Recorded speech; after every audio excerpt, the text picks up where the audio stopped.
Assalamualaikum warahmatullahi wabarakatuh. Berjumpa kembali dengan Pragivari Channel. Pada kesempatan kali ini saya akan menceritakan sebuah kisah yang memang dialami oleh, sebutlah namanya, Pak Mr. T ya. Ya, kita sebut nama, kita panggilnya Pak Tas lah ya. Nama panjang si Tas titik-titik itu. Cuma demi privasi ya, kita panggil atau kita sebut saja namanya Pak Tas. Karena kebetulan beliau ini jauh dari keluarganya ada di luar kota, dan beliau ini tinggalnya di rumah atau di mes. Walaupun mes tersebut juga tidak terlalu banyak ya, hanya ada sekitar 5 bangunan, tapi tidak menempel ya. Jadi satu bangunan tuh jadi dua pintu. Dan kemudian ada jarak sekitar 3 meter. Di sampingnya ada rumah.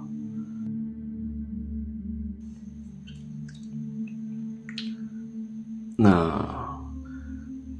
jadi beliau ini memutuskan untuk tinggal di, ya kita sebut saja,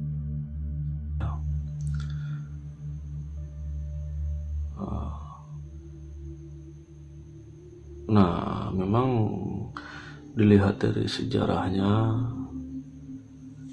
daerah ini memang tadinya kan hutan karet ya, kemudian dibangun menjadi sebuah, ya kita sebut saja perkampungan.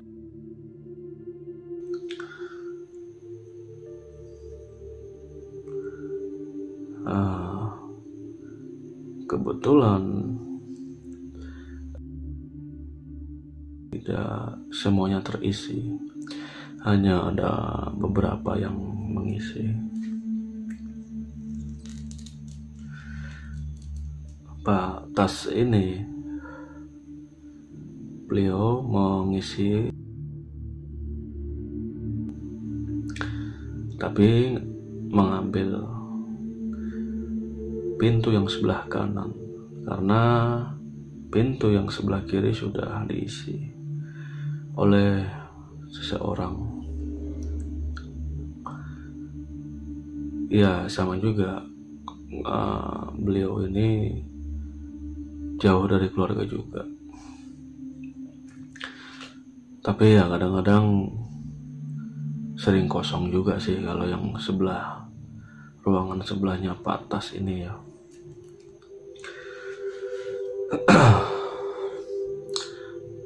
Langsung ke pokok ceritanya. Jadi kisaran mungkin setahun atau 2 tahun ini, ketika baru menempati rumah, kondisinya waktu itu masih hanya Pak Tas ini dan teman yang ruangan sampingnya. Kalau digambarkan ya, satu ruangan ini satu garasi ya, ada teras sedikit. Nah, ada ruang tamu dengan 2 kamar. Jadi ya minimalis seperti itu ya. Nah, pas baru-baru tinggal di situ ya, tidak ada kejadian yang aneh, boleh dikatakan. Tapi menginjak minggu ketiga atau lebih tepatnya sebulan, itu sudah mulai banyak gangguannya. Jadi ceritanya bahwa awalnya Pak Tas ini belum tahu kenapa kalau teman yang di sebelahnya ini pergi, radio itu dibiarkan menyala terus. Nah, dipikirnya Pak Tas ini kan ya sangat mubazir ya, dan juga berbahaya.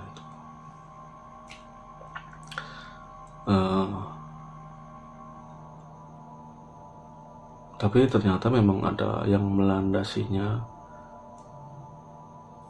sehingga kenapa kalau ruangan yang sampingnya Pak Tas ini kosong oleh penghuninya, tetap dinyalakan radionya itu.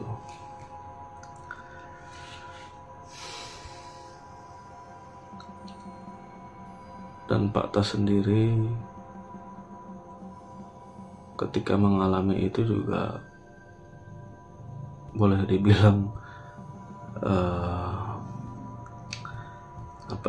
ya mungkin kaget ya, walaupun kalau boleh dibilang Pak Tas ini juga sedikit banyaknya mengerti hal-hal tersebut, makanya ketika memutuskan tinggal di situ ya sudah paham dengan konsekuensinya ya. Tapi ya pergesekan dua dimensi itu tidak terelakkan.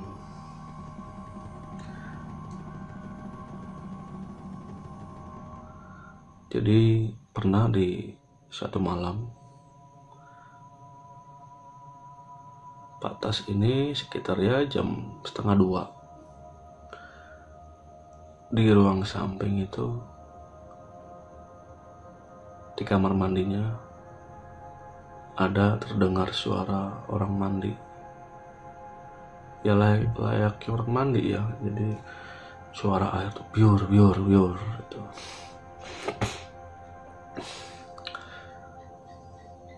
Ya Pak Tas ini ya tidak memperdulikan gitu. Hanya anehnya kenapa di jam malam tersebut kan mandi gitu.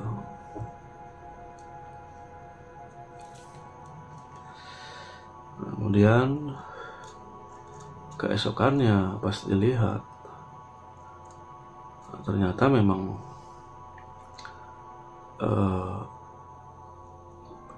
temannya ini yang ada di sebelah samping itu tidak ada.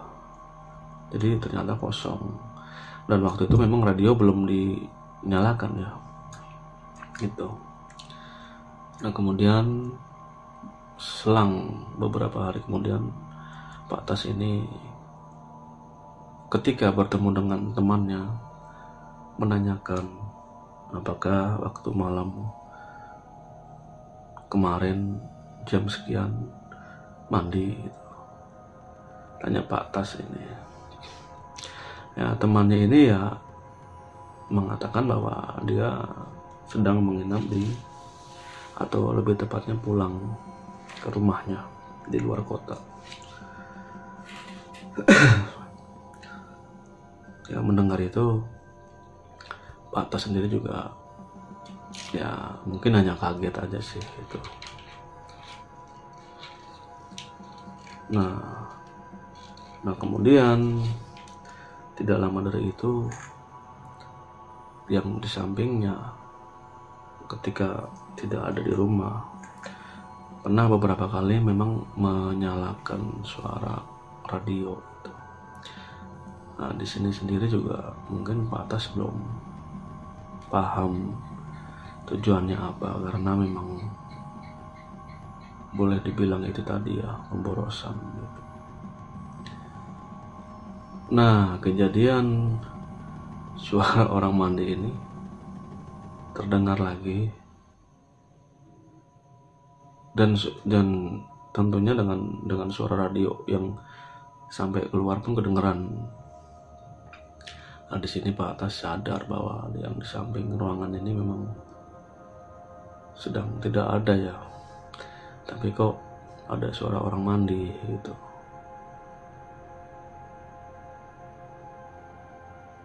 Nah, kemudian digebrak gitu kan, dengan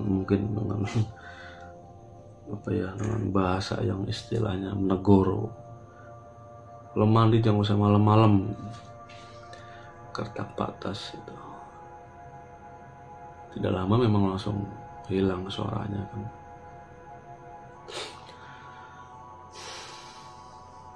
Nah, itu tadi. Kemudian semenjak itu, mungkin awal perkenalan ya, itu banyak suara-suara yang aneh, seperti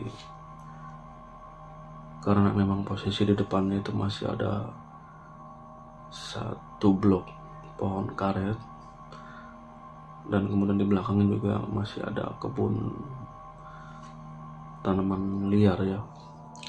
Itu banyak suara-suara yang kalau boleh dibilang seperti suara garukan di kaca, suara ketukan. Bahkan saya sendiri pernah beberapa kali kalau nginep di kantor itu ya seperti itu, istilahnya sangat terasa. Nah, kemudian kembali lagi ke cerita Pak Atas ya.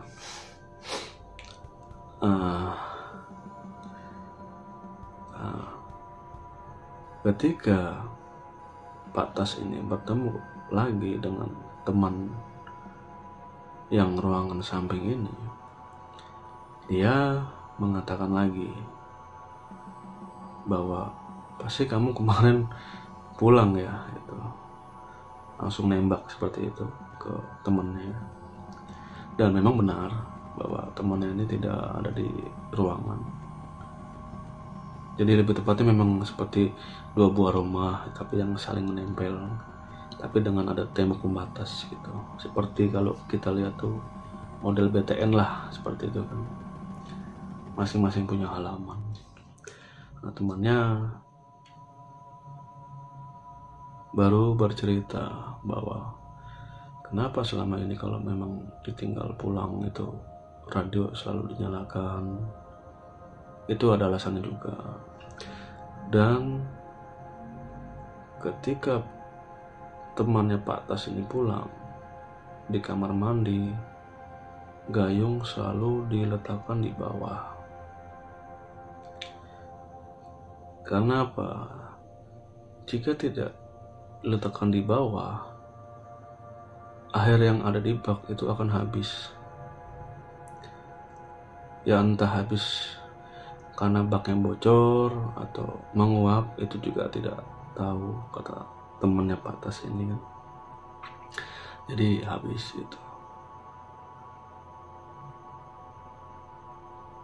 Dan temannya ini mengatakan juga bahwa ketika, atau lebih tepatnya kenapa dia selalu menyalakan radio jika sedang keluar, karena temannya ini pernah ketika masuk ruangan dengan waktu itu kondisi sudah malam,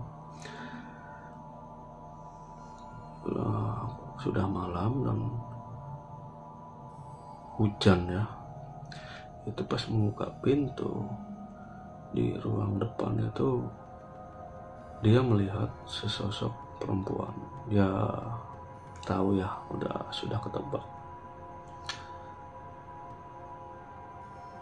Langsung pandangan atau kedipan mata langsung hilang. Nah, disitulah kenapa alasannya temannya Pak Tas ini selalu menyalakan radio ya. Dan ternyata juga memang bahwa di belakang bangunan tersebut tidak jauh lah dari, mungkin sekitar ukuran 1 meteran itu ada kuburan ya mungkin zaman dulu lah, kalau yang paham sejarahnya itu. Jadi ceritanya seperti itu, bahwa kenapa auranya memang pekat ya, dilihat dari sejarah historisnya, dan kuburan tersebut memang masih ada. Kebetulan kuburannya memang kuburan, saya tidak mengatakannya, tapi bukan kuburan istilahnya seperti biasanya gitu, kuburan yang besar yang bulat seperti itu kan, tapi sudah tidak terawat gitu.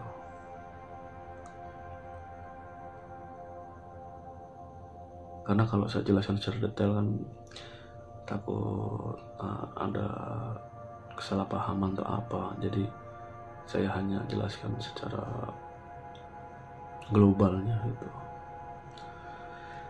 Dan sampai saat ini tetap ada ya gangguan-gangguan itu, karena memang kondisinya, dan sering ketika dulu belum menjadi sebuah komplek perkantoran, itu di belakang berapa kali ditemukan kerangka mayat manusia, entah korban pembunuhan entah apa itu. Sering sekali ya, mungkin itu ya salah satu yang membuat tempat beraura gimana gitu kan.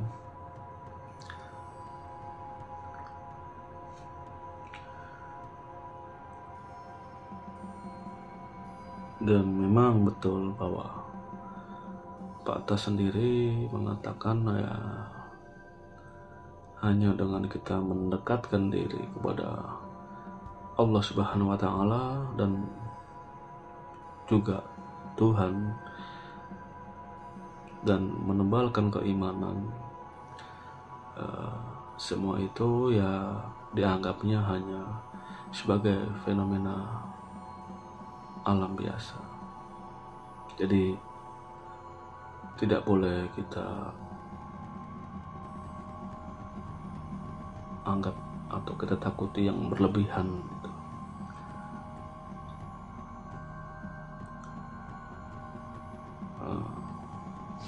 Mungkin sekian dulu ceritanya ya. Bila ada salah-salah kata, salah ucap, saya mohon maaf. Saya tutup. Wassalamualaikum warahmatullahi wabarakatuh.